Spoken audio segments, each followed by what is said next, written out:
Hello everyone! It's Group 5 back again with another video on the what's and how's of physics and modern technology. Have you ever wondered how speaking to a person on the other side of the globe was possible? Or how, in a matter of seconds, you can communicate with your overseas friends without having to go through an operator and paying an exorbitant amount? Well, today, we're going to be talking about the mechanics of just that. So stay right on your seats as we're about to get started.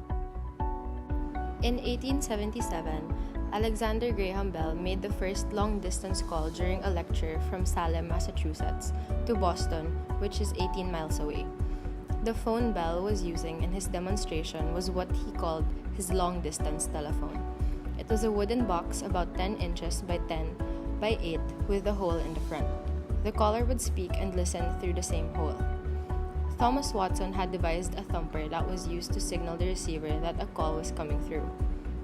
Bell leaned close to the box and spoke into the speaking device, loud enough for his Lyceum audience to hear, and said, "Mr. Watson, can you hear me?" For a moment, the only thing the audience heard was a crackling sound coming from the receiving device. Then a voice came through. "Yes, sir, I hear you."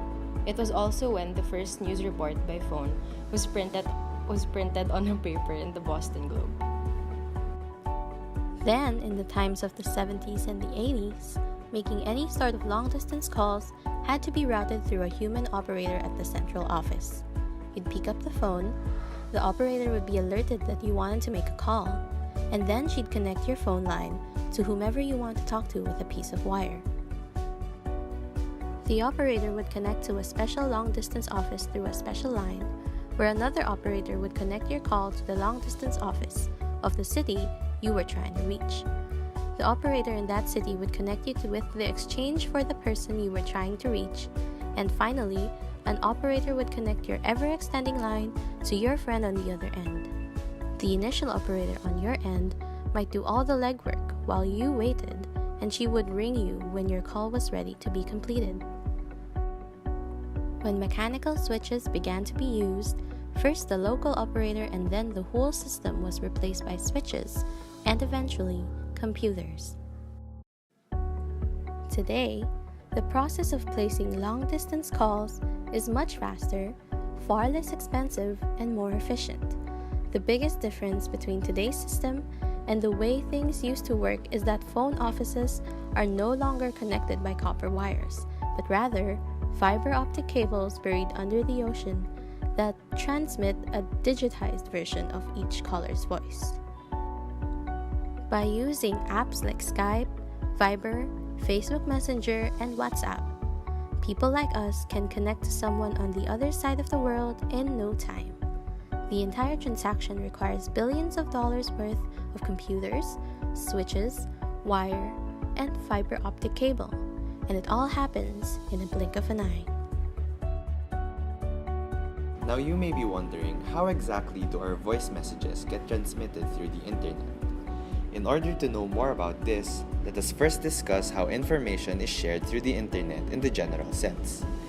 The Internet Protocol, or better known as IP, is a system followed by all devices connected to the internet and is essentially used for relaying data across different network boundaries. The data that is sent across the internet is broken down into small pieces called packets, each of which travels independently through different routes and is then reassembled to form a copy of the original data when it arrives at its destination.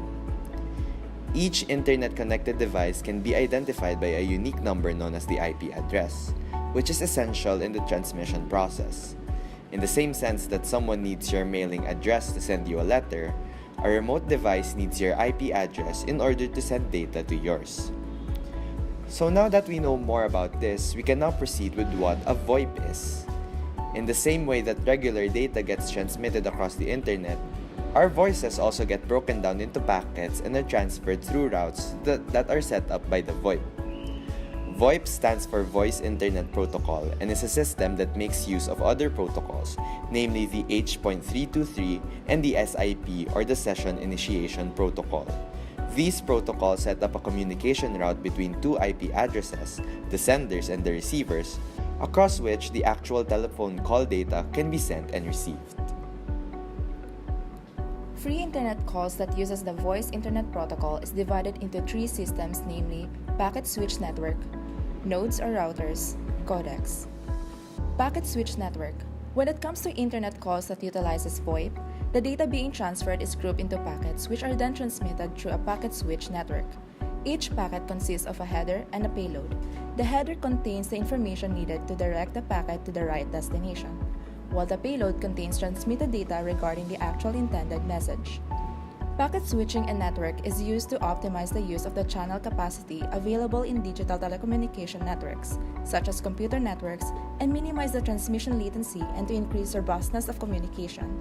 This is where packets can travel any path on a network to their destination because each packet contains an IP address and a sequencing information. Nodes or routers. In packet switching, networks are connected through many routers. Each router serves different segments of networks. Network nodes is the redistribution point or a communication endpoint that depends on the network and protocol layer referred to. As it traverses, packets are received, buffered, queued, and transmitted, resulting in variable latency and output depending on the link capacity and the traffic load on the network. Codecs.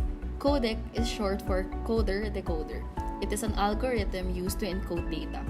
Codecs are not only used for classic voice calls, they can also be used for making video calls as well as transferring different images, audio, video, and multimedia files. If all of this was too complicated for you to follow, here is the breakdown of what really goes on when you decide to call someone through the internet. When you speak, sound waves carried by your voice carry energy towards the microphone. The sound waves we can hear is energy carried by vibrations in the air. Inside the microphone, the diaphragm, which is much smaller than you'd find in a loudspeaker and usually made of very thin plastic, moves back and forth when the sound waves hit it. The coil attached to the diaphragm moves back and forth as well. The permanent magnet produces a magnetic field that cuts through the coil. As the coil moves back and forth through the magnetic field, an electric current flows through it. The electric current flows out from the microphone to an amplifier or sound recording device. Now you've converted your original sound into electricity. By using this current to drive sound recording equipment, you can effectively store the sound. After your voice is transformed into data, this is carried over to whoever is on the other end of the call through VoIP, which groups the data into packets and transmits it through the packet switch network. The networks are connected to routers. Your message is able to pass on via Wi-Fi to your recipient because fiber optic cables span across the oceans in an intricate network, acting as channels for conducting data all across the world. The fiber optic cable used for message transmission is probably the single-mode cable. When the data packets that are transferred through VoIP reaches its destination, the data is converted back to the message or the voice of the speaker. Just as the speaker's voice or sound waves was broken down into data packets or electrical currents through microphone, these electrical currents will pass through the coils of the speaker, where they will then be transformed back into sound waves and travel into the ear of the receiver. All of this happens in real time, and you wouldn't even know how detailed and complicated it actually is to get messages across the world, thanks to how developed our technology has become. So there you have it, folks. We hope you've learned a thing or two about how long-distance calls work, despite the in-depth, mind-boggling process of it all.